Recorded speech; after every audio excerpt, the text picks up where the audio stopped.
guys, welcome to Offstage Podcast. We are here at the Ware Jakob studios today with Stephen Kosterman from Stones and Gold.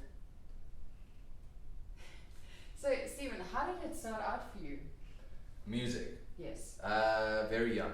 Pretty much I always kind of had a connection to it. I started on keyboard, playing like chords with beats, Casio beats, and then when I got older, then I did like grade 7, I started, so that would be 13, started playing guitar, and then from then on it's been 18 years, so that was where it started. And it was born out of like, I guess, I like rock music, and that was the first bite, if you can put it that way. Yeah. So did you by any chance study music, or was it just something that came so naturally to you? I did study music. I'm one of those lame people that went to go and study music.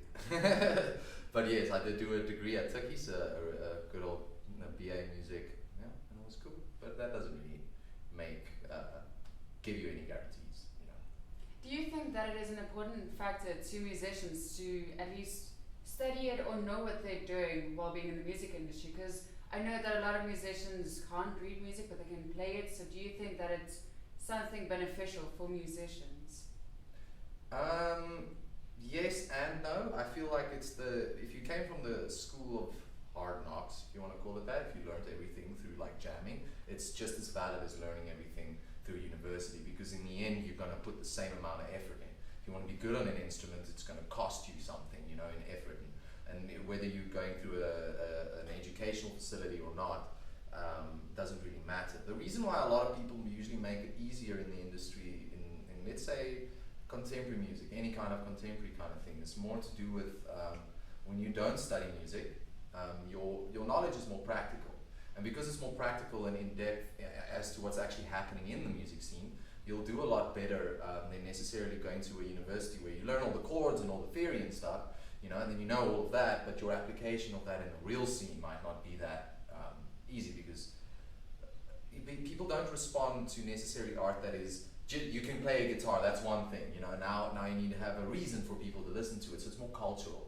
So that's why people latch to musicians that aren't necessarily that good, but they've got a real loud voice, and it's the voice that you kind of want to get out. So education, I feel it might have an impact on it, and may not, but it doesn't really matter where that comes from, you know, as long as you do the same effort. Because a guy that, like Dan Poklansky, I don't think he ever, obviously didn't study music, but when you look at a guy like that, you'd be like, well, clearly he knows the same as somebody that would have studied music, you know. And then I guess there's also the old thing of when you study music, you have to do with teachers, and teachers sometimes with music are not always as inspiring as one would think, because sometimes those that are there are not necessarily that successful, and then there's a little bit of that, and I don't know, but yeah. So you were also a music teacher, and I believe that you still are. So do you think that you're inspiring to your students? That's a cheeky question. To a degree, yes, definitely. Because I play in bands and stuff, and I do the real thing, and then I also kind of challenge them. I challenge them like mentally and stuff. I give them a lot of crap, and it gets them going, because I can prove to them what they are not, and I can show it to them. And I have a direct contact to real music, you know, and that's a really important part of my teaching. I told my headmaster the other day, like, if I don't perform, then I will not be able to teach as well, because it's my performance as a musician that actually gives me the ability to teach and be inspiring, because they can see that the knowledge that they're getting, it's not just a textbook, it comes out of the real world, you know, and the stuff I'm teaching them is real stuff, and they feel, not like other teachers' stuff isn't real, it feels more real because of my direct connection to that. So I think so, but you know, it depends. Some kids are kids, you know, some of them, they go through times, sometimes they're more inspired, sometimes they're not. Some just aren't, they just want to get exposed, you know, it's not my responsibility to completely take that, you know, responsibility for their inspiration, but some of it definitely, I'm sure they do, because we jam. Exactly. And would you say that you ever introduce your artists or the artists that you admire to your students and basically educate them in that way? Yeah, I definitely do. Like, it's the only trouble is I teach at Pro Arte, and I teach drums and guitar and a whole bunch of stuff, and those kids are like, I guess we'd call them Gen Z sort of. They're younger, and they're not that exposed to what I do. And if I'm to be excited about music, I'm gonna have to bring up the stuff that I like, because then I'll get excited. I can't be excited about, you know, something like trap, for example, which is something very annoying I've had to deal with over the, you know, nothing really, people like trap, cool, but not everybody should be playing trap, you know, like, so then I kind of get them off of that, and I try to expose them to stuff, and a lot of them I've been surprised at how complicated rock drums can be, because, you know, like the young kids say, oh, like rock drums, oh, easy, it's just that, and it's like, oh, really? You want to say that? And then I put them through, and then they're like, damn. Because I have this one kid who did, last year he played Rush, what was that song, YYZ.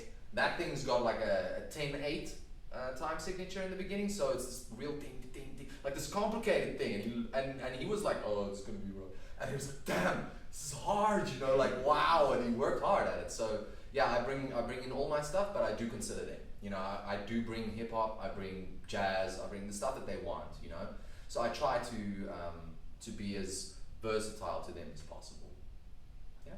I think I lost my guitar teacher's respect when he asked, where do you want to be and what music do you want to play in like 5 years? And I played him a Nickelback song and he was like, what is this? What am I teach this child? Shame, but like there's actually nothing wrong with that, because I will give you a confession. There's one album from Nickelback that I used to listen to, and I'll stand by that turd to this day. It's a band that gets a lot of hate, right? But a lot of that is hatred that people like to have, because it's sometimes, for some reason, people enjoy hating on something. And Nickelback, because the lead singer is exactly the nicest type of person in the media, you know, so they have no, not in my friends at least, and my musician friends have any kind of good image of him. But Flat on the, what was that album called? It's the Long Road. Okay. The Long Road album from this, got this song called Flat on the Floor, which I still remember, and it's a dang song. It's riffs, like you can't say that that's crap, you know, like, so yeah, you're not alone, and I don't think it was necessarily such a bad answer, but I guess I get it, you know. What do you think is one of the, like, so for instance with my teacher asking me, where do you want to be in 5 years? And have you ever had that situation where a student would come up to you and you're just like, no, I can't, like, yes, I can teach you this, but you can do so much better. I guess yes, because rarely do the kids actually, when they're not that far in it, do they know how to what to want to play. They actually don't know what to want to play, because stuff is too difficult and stuff is too, like, this is too hard and that. So I ask them, like, what do you want to play? And then they'll be like, I want to play Snarky Puppy. It's like, dude, like, hello, you can't play, you know, that's ridiculous. And a lot of the times there's that. Sometimes here or there, there's a kid that's like, yeah, you know, something that makes sense and we can do. And I always ask. The trick is you gotta ask. You have to ask. Because then somebody feels like, hey, the music taste I have matters with my music lessons. It's not two separate worlds, you know, because if you make it two separate worlds, kids don't stay inspired because they don't understand why they're learning it. It's like if you teach somebody how to play scale, you can say boring, like classical vibes, you know, just a normal scale, and then like, cool, you know, you'll C major. But if you show them what is the purpose of it, you know, so what I sometimes do is I'll show them the scale, and then I'll say play the notes at random, and then while they're playing it at random, I'll start playing chords, and then they're like, they don't understand what's happening, and they're kind of puzzled, and they're just like, what are you doing? I'm like, yeah, we're making music now, you just improvised. What? Yes, you just made melody. What? And it's like, and it's always a very cool, that's a very cool thing. So, why was that? I brought that up because, oh yeah, to show, like, when you teach something, you gotta show the purpose of it. That will make teaching a little bit easier. Yeah. Anyway. So with that also being said, what do you think the future of music is? That's a difficult question. Creatively, amazing. People will come up with amazing stuff. There is no reason. People say, you know, all the music of the old was great and stuff of new is not so great. That's crap. That's just lying. There's a lot of great music out there. Creatively, we'll have the most ridiculous kind of combination. You know, like, it will feel as the most ridiculous type of combinations, because like lots of genre bending is happening now, and that's really cool. I like that. So I think that it's genres will dilute even further, and then eventually, and I guess like in terms of finances, of like how people make money off of music, I have no idea, because it's incredibly difficult to know, you know, and the streaming thing is good and bad. So where's music headed? I'd leave my answer with the creative one. And then, screw the other one. I don't know about the business side of it, but like creatively, we're in a fantastic place, the whole world. So also now mentioning the creative side, your band Stones and Gold recently released a brand new music video. Well, we are releasing at this time that we're having. It's going to be on tomorrow. So, but anyway, sorry. So what was the process behind that? Because I know that before the interview you mentioned that you wanted like a very old vibe or like 90s vibe with that music video, and do you feel that is what you accomplished with it? Inevitably, because we use the fish eye lens, and fish eye lens means 90s. Like it's like Jamiroquai and whatever. Like that's the first thing SL, the bassist, his girlfriend was like, so Jamiroquai. Hell yeah, love Jamiroquai. But anyway, we wanted it to be like that, sort of like.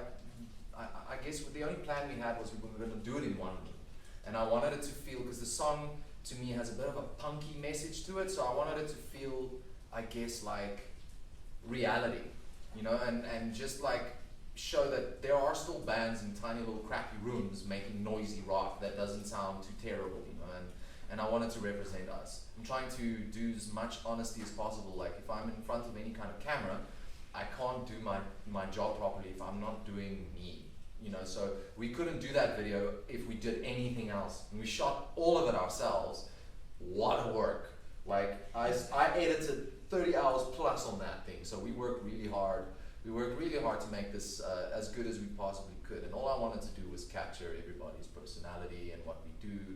And the 90s thing, I love the 90s, it's a confession. I'm not trying to be nostalgic though. I just enjoy the feel of that, and I feel like we can quote from the past. Not everything we're going to bring out is now going to come out with some 90s thing, because that is not cool to me. Like I don't want to be a nostalgic act.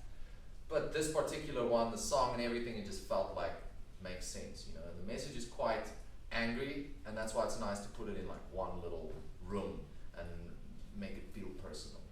Yeah. So with that being said, you guys also released another single earlier in 2020, which is Storytime. So what other projects have you guys been busy with during lockdown?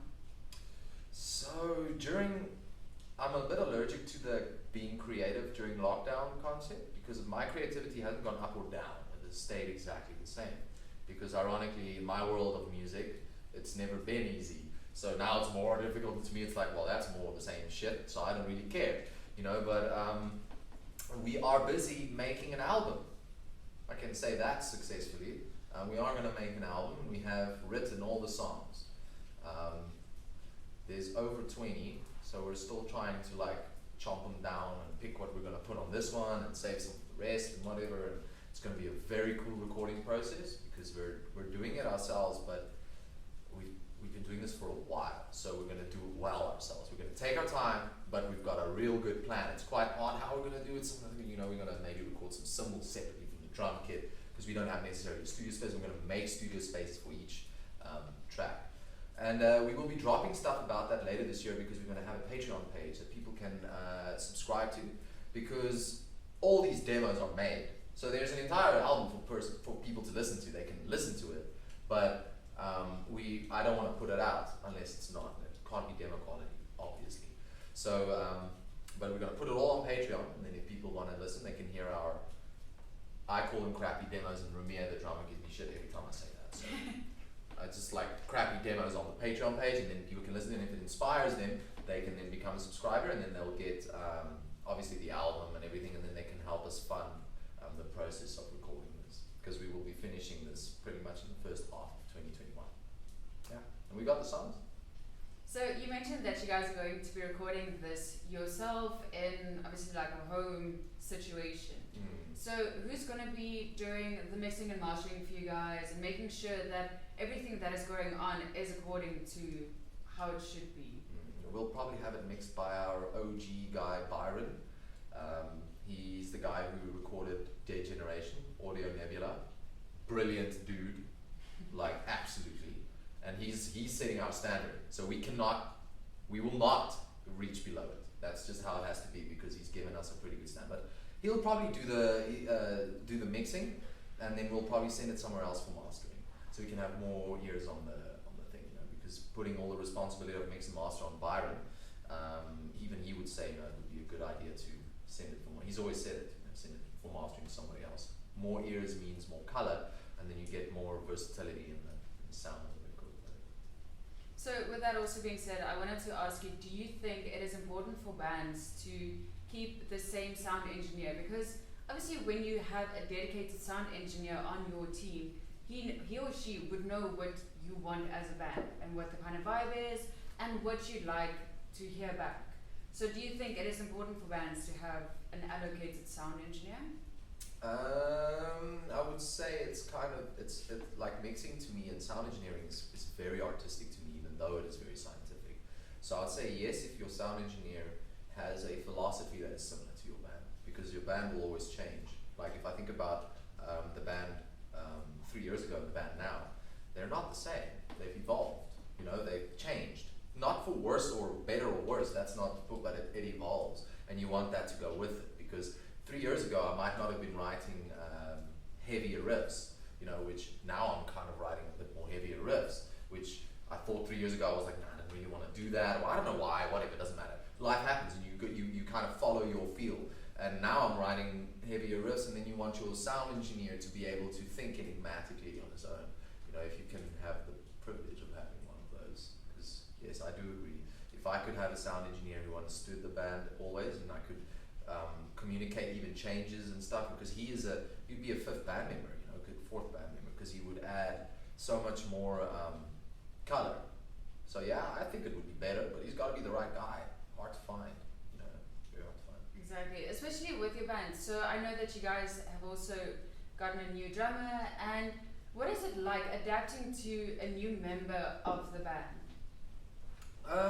You know, it happened. The way that everything happened so organically that the personalities in the bands didn't struggle to deal with this, because we didn't have a bad breakup. We didn't have severe incidents where, you know, shit goes down and when I need this new guy and it's this whole thing. It felt so organic in how everything just developed itself that to me it was just an acceptance of like, this is the new step. He fits perfectly, the new drummer. He understands everything. He plays fantastically. He gets everything. He's utmost the Stones and Gold person. So it just worked out perfectly. And I feel like when you do music for a while, you start realizing that you went through phases. And sometimes when you're younger, you don't understand that this is a phase or whatever. But like, and by phase, I mean like it's a time stamp. You know, like my favorite point for Stones and Gold is when we released Rogue, our EP Rogue, because that was a lot of work, and it was a lot of hell we went through to pull that together. You know, we had 3 different studios. I'm so proud of it because of what we did, and it was right at the end of that we obviously changed band members, and it was but I didn't want any negativity around that. You know, like you don't want negativity around that, and luckily nobody gave any negativity, so it was simple, and I just accepted it as like, okay, this time is now finished, but we have this beautiful memento, and now we'll move on. And then he just climbed in there, and at the time I wasn't really big into Stones and Gold. I was working on my solo project because it was difficult. You know, we were at a point where it's like when the if you ever watched that stupid thing my mom always said me, this kind of stuff, but you know, like the man brain versus the female brain, and then the male brain is just everything in boxes, and then the female brain is now everything diamacard. Well, we were just diamacard. Like that's what it felt like. Frazzled wires. We don't know what are we gonna do? I don't know. All I knew was don't kill the band. Just leave it. And then we had a song story time that I had written, and then we were like, you know, we got to do something. Let's go do this song. So it was quite organic, and it was great. And you know, we've entered a different phase of our band's lifetime, and so far it's been wonderful. I really like Romeo. You know, it's been great. We're great friends, and it's really something. So I'm very happy where I am, and I'm happy with the past. The Stones and Gold. There's a lot of other stuff I can bitch about in my life, but not really Stones. Stones has been probably the only thing that's been really good to me, mostly. Yeah. So what would you say kept you motivated during your journey in the music industry? What kept me motivated is course, first of all, I really love music. That's something that's just part of my DNA, and that I guess is the first thing there. But one of the things that's really started getting me is when we started. I played in Stolen Horses, Dion Bucks and the Stolen Horses. We had slight more, if you want to call it, success with the gigs, and because there was more people there, I really got to feel a little bit more of like why I do it, and being in so many bands that have been playing smaller shows like Stones, and I just realized that the small messages that you give to people, the small significances matter, and the amount of inspiration that goes around when you're able to put a band on the stage and you make the band not sound like ass for people that are in front of the, I know that's sorry, but but for people that are in front of the audience, they draw inspiration from that. The amount of times I've heard people saying, pull me aside and they say some drunken inspirational shit to me is uncountable, and it is an experience I would not trade for anything. I don't care if it's drunken or not, I really don't give a shit. All that matters to me is those moments of inspiration, because that's my job as a musician and a teacher. So it's, I once said it, I kind of try, I guess, to sell inspiration. I don't want to say it like that because I don't sell anything, but like just describing it like that, I try to feel that way because they've made me feel that way. My heroes, my people, you know.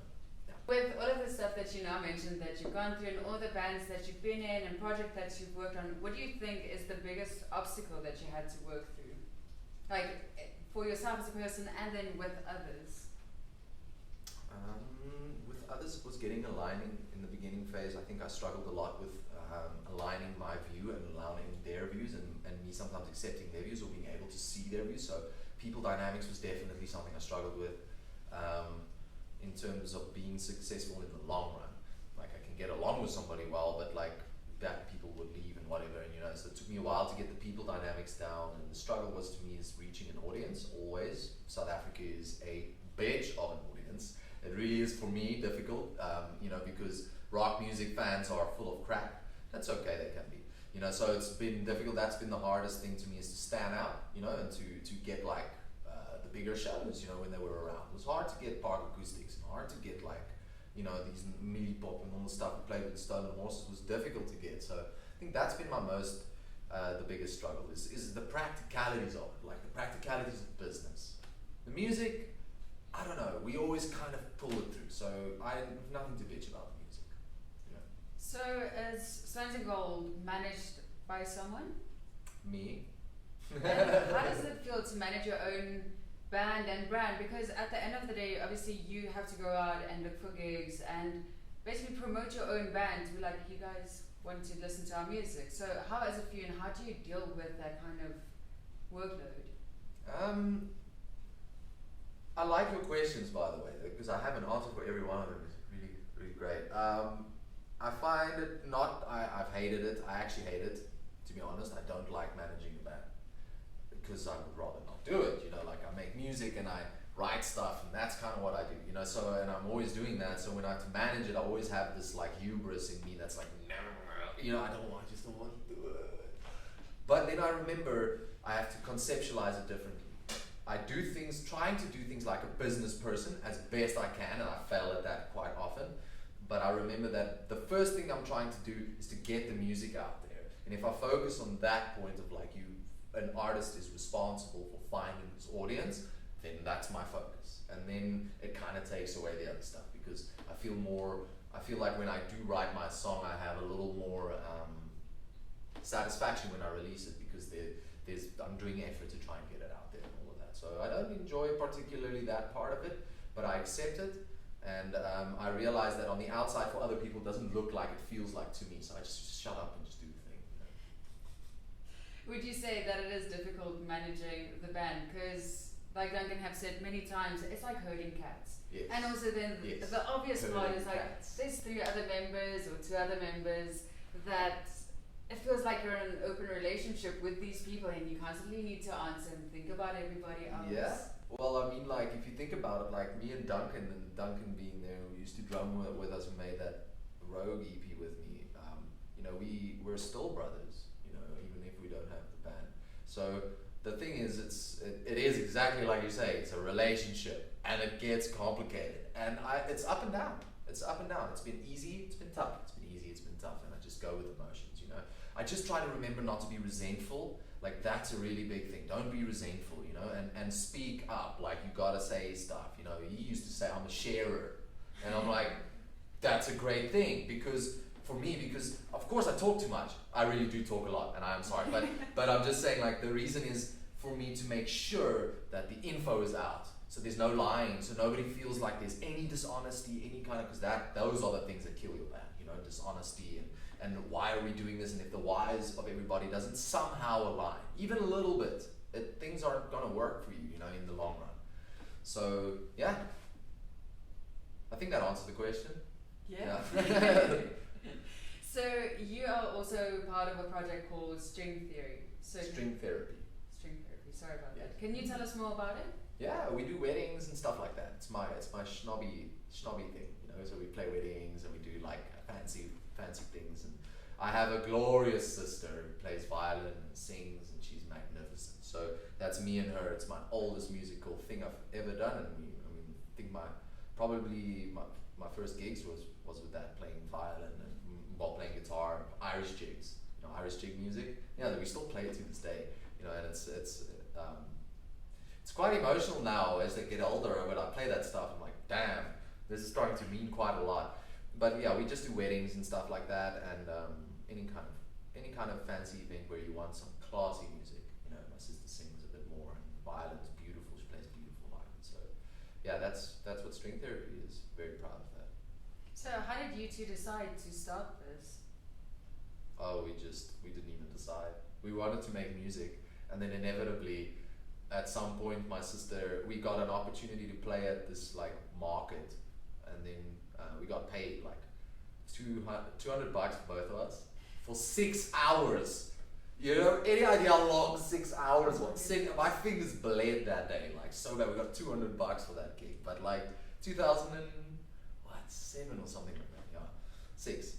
But anyway, so yeah, it's we started it because we wanted to obviously try and make some money, you know, because we could make money at some gigs, wedding gigs and stuff like that, and we just didn't know where to start, so we just like, well, there it is, there, and then at some point it was just there. It's kind of weird how it formed, and there were other members as well. My cousin, who's a piano player, he was in it when, and there was a time I wasn't in String Therapy when I was studying and stuff. My sister was doing her thing, and I just wanted to rock and roll and drink and stuff.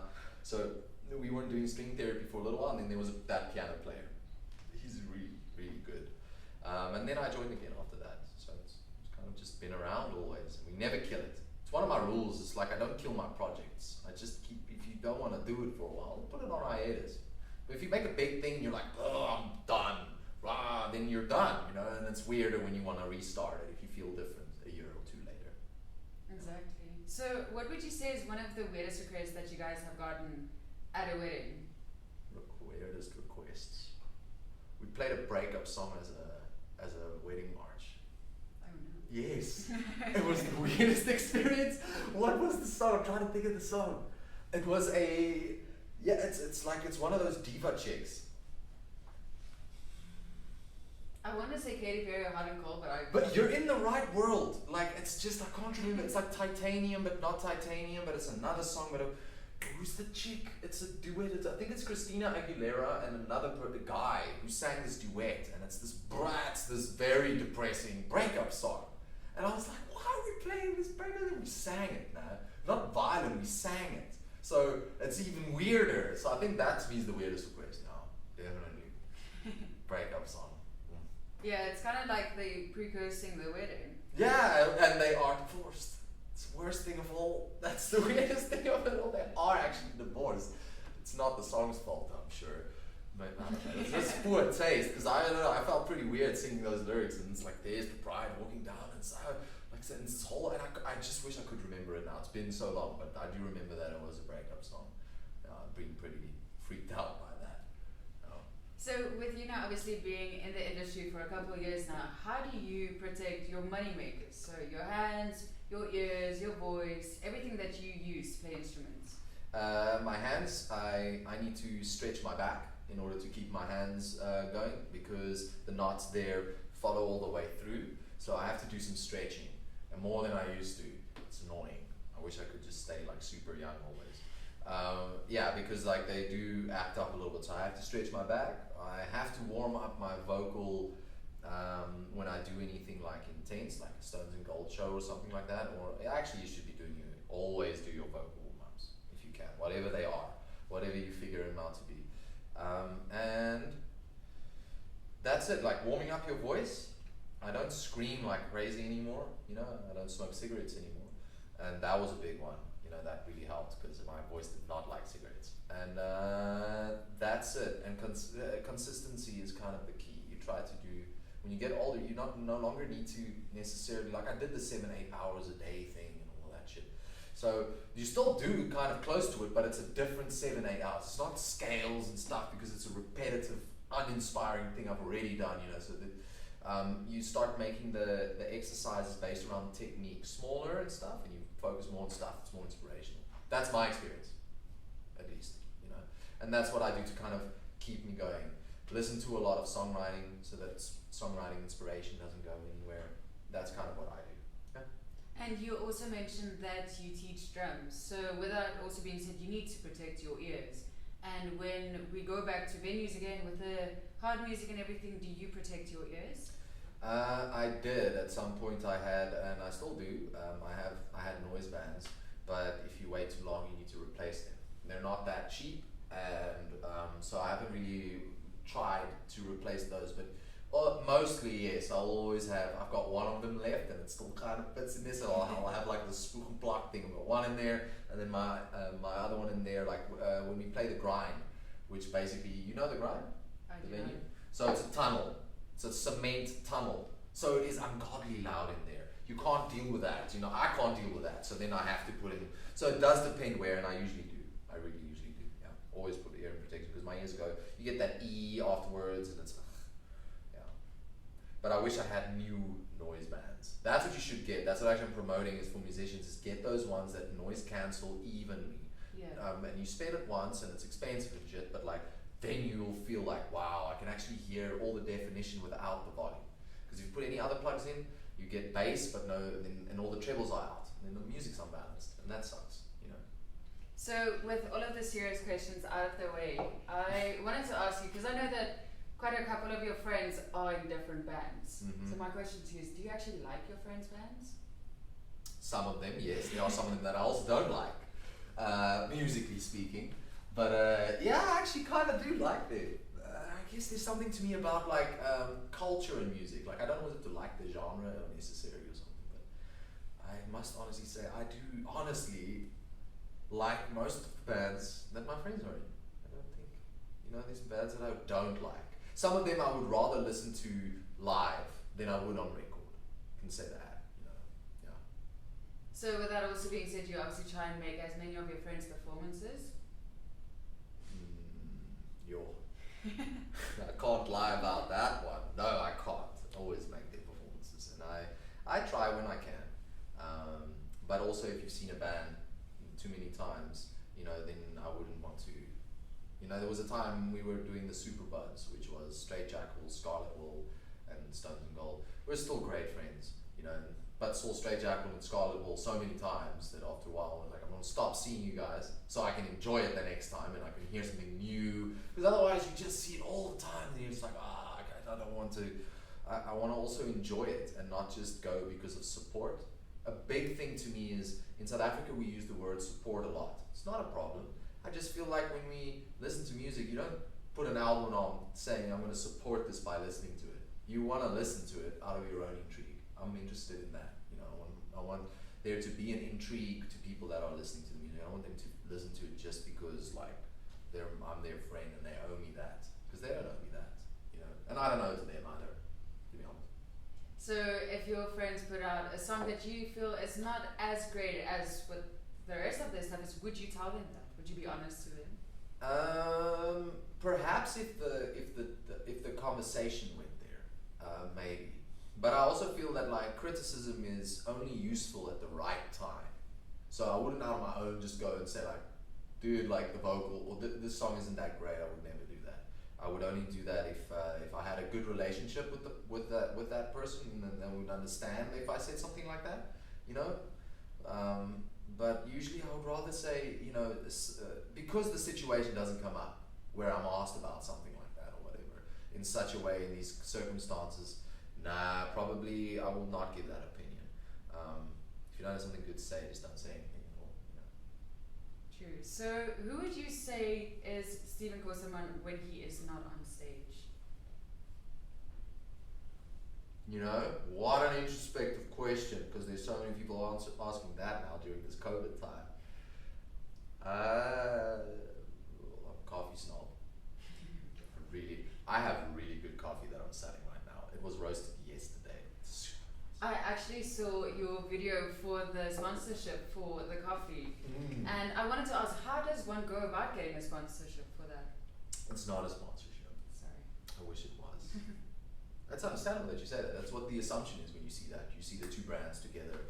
And so, no, it's not a sponsorship. We do buy the coffee. It's my favorite roastery. It's my personal favorite roastery. It's my favorite bean as well. And I was just like, I would like to sell some merch for my band, and like, what do we sell? And like, I'm just not a drinker, like I don't drink alcohol and like that's not really my thing. So I was just like, coffee, I'm such a coffee snob. Let me just sell this thing and hopefully it will sell itself. So yeah, coffee, I kind of lost the train of thought of that thing because I rambled on. Your question was? How does one go about doing getting such a sponsor. Yeah, so I just got it from them. We just bought it from them at regular price and sell it, resell it again. Yeah. So that also leads to my next question is, if you were stuck on an island with only one coffee option, what would it be? Anyone in the world. Anything. Because there's some dank out there that I cannot afford. Like really, you can pay a lot of money for your coffee, hey? It would probably be a bean, definitely out of Africa. Although my favorite current bean is a Guatemalan bean. Africa has ridiculous coffee. Like, our soil is epic for coffee in my opinion, because it's always sweet and caramelly and it's all the stuff that I usually like in a coffee.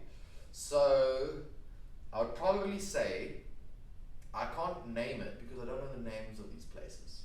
But coffee you grade by where it came from, like altitude and stuff. So let's say the most expensive coffee you can get, grown at the highest altitude you possibly can in Africa, that's the one. Hopefully from Ethiopia. I think that's a good answer. So the very last question that I have for you is, if you can inspire younger generations of aspiring musicians, what would you say to them? Do not tie your success with your music to what this world and this music business gives you as a definition of success, because there are too many disappointed musicians out there and they are not always that motivated to write good, honest, real material because they're too obsessed with the success and the outcome. And in this world where you are now and where they are going to start from, you do not want to do that. You need to find another reason. You need to struggle and you need to fight for your music, for yourself, before thinking of anything with an outcome. Because the world is a dick and they don't care, and that which is best does not always get up at the top. So don't think of it as fair and like, oh, I'll be so good and somebody will notice me. That's not how it works. So just tie yourself and make what you do great. Believe in it. That's it. And then let the chips fall as they may. And I hope that success comes to you. I sincerely do, but there's a lot of fakeness out there, and usually people just don't end up getting anything from them. Just disappointed, and that's horrible. Music and finances don't always mix in my brain. They don't, actually. Well, thank you so much for your time and sharing your knowledge with us. It is my pleasure. Thank you for the good questions. It was fun.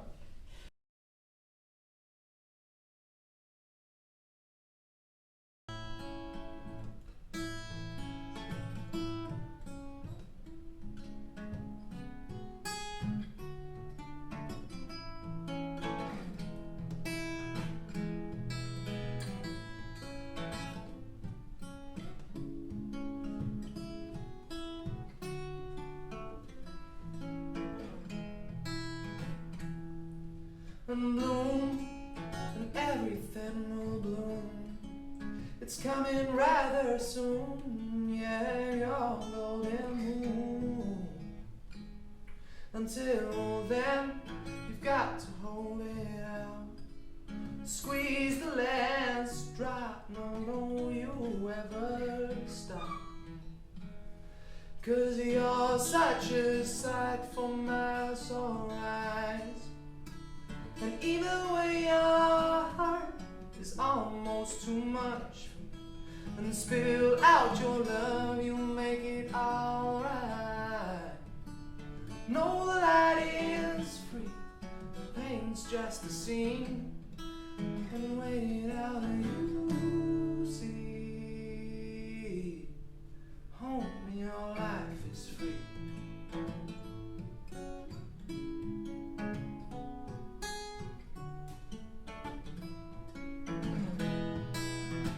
So go on and say all that you got to say, to the morning and the evening, from now they're here to stay.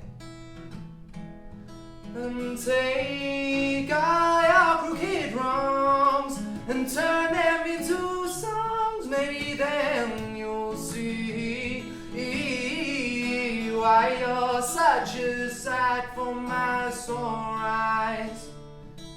And either way your heart is almost too much for me, and spill out your love, you'll make it alright. No light is free, the pain's just a scene, and waiting out you see. Home, your life is free. Home, your life is free. Home, your life is free. Home, your life is.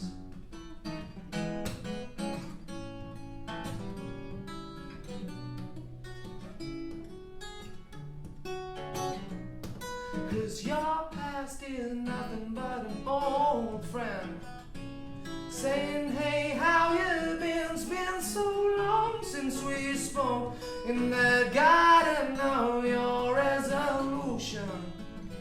I said, love who you are, you love who you are. 'Cause you're such a sight for my sore eyes. And even when your heart it's almost too much for me, and spill out your love, you'll make it alright.